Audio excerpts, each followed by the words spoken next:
தங்கம், பங்கு 2க்குமே ஒரு ஆலோசனை தான். நம்மளால எந்த நேரத்தில வாங்குறது, இதுதான் சரியான விலைன்னு சொல்ல முடியாதுங்கிறது தான் அந்த ஆலோசனை. அத சொல்றவங்கலாம் ஒரு அளவுக்கு அத யூகிக்கிறாங்க. அவங்களால கரெக்ட்டா சொல்ல முடியாது.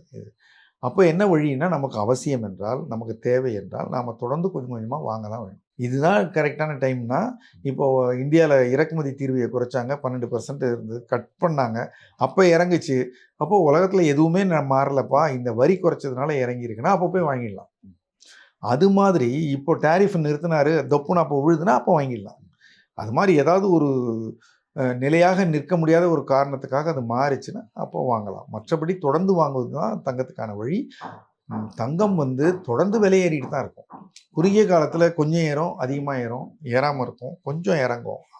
அது எல்லா விலைகளையும் போல அப்படித்தான் இருக்குமே தவிர, தங்கம் வந்து இன்னும் ஒரு 5 வருஷம், 10 வருஷம் கழிச்சு பார்த்தீங்கன்னா, இந்த விலை இருக்கவே இருக்காது. லட்சம் போகுமா? லட்சம் போகுமாங்க. லட்சம் என்ன 2,00,000 கூட போகும். எப்போ போகும்? இன்னும் ஒரு 5 வருஷம் கழிச்சு, 10 வருஷம் கழிச்சு போகும். அன்னைக்கு என்ன இருக்கும் விலைவாசி? நம்ம வந்து ரூ. 200 ரூ. 300 சம்பளத்தில இருந்தவங்களுக்கு இன்னைக்கு ரூ. 20,000 சம்பளம் இருக்கு. ரூ. 4 வித்த அரிசி இன்னைக்கு ரூ. 60 வித்துட்டு இருக்கு. 50 பைசா வித்த முட்டை இன்னைக்கு எல்லாமே விலை ஏறுற மாரி தங்கமும் கண்டிப்பா விலை ஏறும். காலப்போக்குல ஏறும்.